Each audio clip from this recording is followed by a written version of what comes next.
کوئی کام شروع کرنے سے پہلے ہمیں بسم اللہ پڑھنے کا حکم ملا ہے، جس کا مطلب ہے کہ شروع اللہ کے نام سے جو بڑا رحمان اور رحیم ہے۔ قرآن پاک میں ہر سورت کا آغاز بسم اللہ سے ہوتا ہے، لیکن سورہ توبہ وہ واحد سورت ہے جس کے آغاز میں بسم اللہ نہیں۔ قرآن کے کسی بھی حصے کی تلاوت کرنے سے پہلے بسم اللہ پڑھنا لازم ہے، کیونکہ بسم اللہ کے بغیر کوئی سورت یا کوئی آیت پڑھنے سے ایک انسان اس بڑی فضیلت سے محروم ہو جاتا ہے جو قرآن کی ان آیات کی تلاوت کرنے سے اس کو حاصل ہوتی ہے۔ لیکن سورہ توبہ کو بسم اللہ کے بغیر تلاوت کرنے کے پیچھے کون سا بڑا راز ہے؟ اس ویڈیو میں ہم اس راز کو جاننے کی کوشش کریں گے۔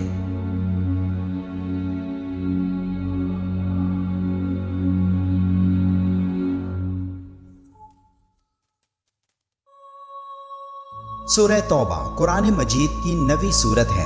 جو 129 آیات اور 16 رکوع پر مشتمل ہے۔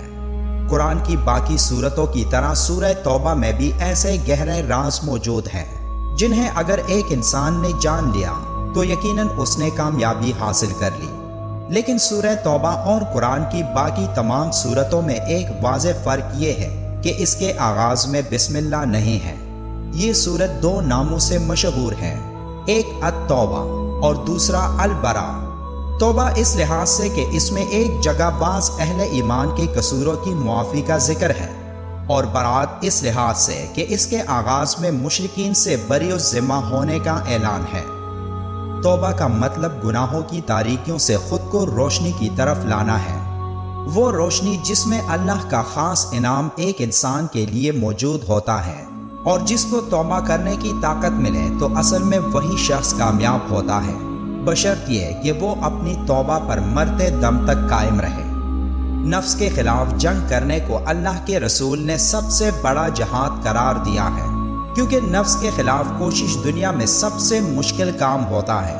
اور جو نفس کو قابو کرنے میں کامیاب رہا تو پھر اسے دنیا کی کوئی طاقت اللہ کے احکاموں کی تکمیل سے نہیں روک سکتی۔ جو لوگ گناہ کے بعد ندامت محسوس کرتے ہیں اور اس گناہ کے بعد وہ اس طرح بے چین ہونے لگتے ہیں جیسے کہ یہ پوری دنیا ان پر تنگ ہو گئی ہے، تو تب وہ اللہ سے جب اپنی گناہ کی معافی طلب کرتا ہے تو اللہ اس کی توبہ قبول کرتا ہے۔ اس حالت کو سورہ توبہ میں نہایت خوبصورتی سے بیان کیا گیا ہے، جس کی ایک آیت میں ان 3 افراد کا ذکر ہے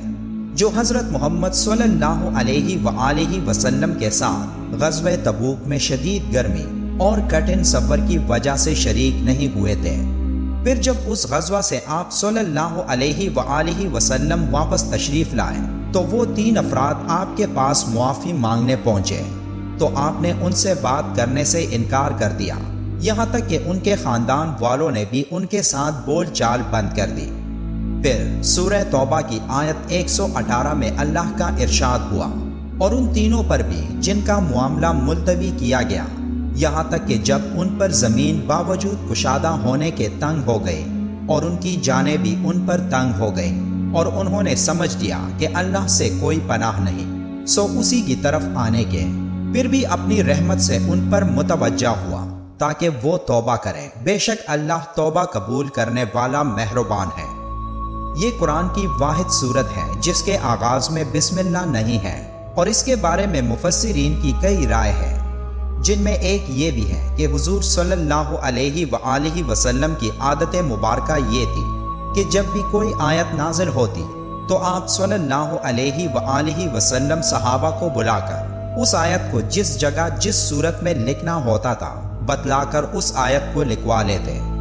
لیکن یہ آیتیں جنہیں سورہ توبہ کے نام سے جانا جاتا ہے، ان کے متعلق حضور صلی اللہ علیہ وآلہ وسلم نے کچھ ارشاد نہیں فرمایا کہ انہیں کس صورت میں کس جگہ پر لکھنا ہے، اس لیے ایسا سمجھا جا سکتا تھا کہ یہ بھی ایک مستقل صورت ہوگی۔ تاہم سورہ انفال کی آخری اور سورہ توبہ کی ابتدائی آیات کے مضامین میں مناسبت پائی جاتی ہے۔ دونوں صورتوں میں مناسبت کی وجہ سے سورہ توبہ کو سورہ انفال کے بعد رکھا گیا۔ دوسری طرف جب ایک صورت کو دوسری صورت سے علیحدہ کرنا ہوتا تو بیچ میں بسم اللہ لکھی جاتی تھی تاکہ یہ معلوم ہو کہ دونوں صورتیں الگ الگ ہیں۔ لیکن سورہ توبہ کے شروع میں بسم اللہ لکھوائی نہیں گئی، تاکہ پہلی والی سورت کے ساتھ اس کا تعلق ہونا سمجھ میں آئے، اور چونکہ یہ بات واضح نہیں تھی کہ سورہ توبہ الگ سورت ہے یا سورہ انفال ہی کا جز ہے، اس لیے دونوں پہلوؤں کو مد نظر رکھتے ہوئے جب حضرت عثمان رضی اللہ تعالیٰ عنہ نے قرآن کو جمع کیا تو اس سورت کے شروع میں بسم اللہ نہیں لکھی گئی اور اگلی سورت سے اس کو الگ بتایا گیا تاکہ دونوں سورتوں کو ایک ہی نہ سمجھ لیا جائے۔ اس کے علاوہ سورہ توبہ کا موضوع اللہ تعالیٰ کا عرب کے مشرکین اور یہود و نصارہ پر عذاب ہے۔ حضور نبی کریم صلی اللہ علیہ وآلہ وسلم کی قوم پر یہ عذاب آسمانی آفت کی بجائے اہل اسلام کی تلوار کے ذریعے نافذ کیا گیا، اور اس کی تفصیلی ہدایت سورہ توبہ میں دی گئی۔ اس صورت میں یہ حکم دیا گیا ہے کہ مشرکین عرب اگر حضور صلی اللہ علیہ وآلہ وسلم کی رسالت کو قبول نہ کریں تو ان کی سزا موت ہے۔ سورہ توبہ کے شروع میں بسم اللہ کے ذکر نہ ہونے کی اصل وجہ بھی یہی ہے کہ سورہ توبہ میں قہر و جلال اور منافقین پر غیظ و غضب اور ان سے بیزاری کا ذکر ہے، اور بسم اللہ الرحمن الرحیم میں رحمت کا بیان ہے، اور رحمت کے ساتھ فوراً زحمت کا ذکر مناسب نہیں۔ ایک روایت میں یہ بھی ہے کہ اس سورت کے شروع میں بسم اللہ نہیں لکھی گئی، تو اس کی اصل وجہ یہ ہے کہ حضرت جبرائیل علیہ السلام اس کے ساتھ بسم اللہ لے کر نازل نہیں ہوئے تھے، اور نبی کریم صلی اللہ علیہ وآلہ وسلم نے بھی بسم اللہ لکھنے سے منع فرمایا تھا۔ دوسری طرف کچھ علماء یہ مثال دیتے ہیں کہ اگر کوئی چور بازار میں آپ سے پرس چرا کر بھاگ جاتا ہے تو جب آپ اس کو پکڑیں گے تو آپ یہ نہیں کہیں گے کہ بسم اللہ الرحمن الرحیم، بلکہ آپ ڈائریکٹ چور سے کہیں گے کہ تم نے میرا پرس چرایا ہے، میں تمہیں چھوڑوں گا نہیں۔ سورہ توبہ کے ابتدا میں بسم اللہ نہیں، کیونکہ اللہ ڈائریکٹ کافروں سے مخاطب ہو کر غصے میں وہ وقت یاد دلاتا ہے جب کافروں نے جنگ بندی کا معاہدہ توڑا تھا، اور یہی وجہ ہے کہ قرآن کے سورہ توبہ میں بسم اللہ نہیں۔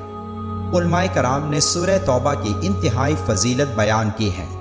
جو کوئی سورہ توبہ کی تلاوت کرے گا تو وہ ظالم کے ظلم سے محفوظ رہے گا، اور اس سورت کی تلاوت سے ایک انسان کے وہ کام اللہ پورا کرتا ہے جو کام بظاہر اس انسان کو ناممکن لگتے ہیں۔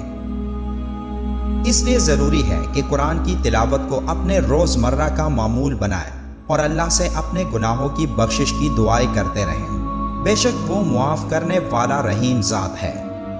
ویڈیو کے آخر میں ایک بار درود شریف پڑھنا مت بھولیے گا۔ ملتے ہیں ایک اور معلوماتی ویڈیو میں، تب تک کے لیے اللہ حافظ۔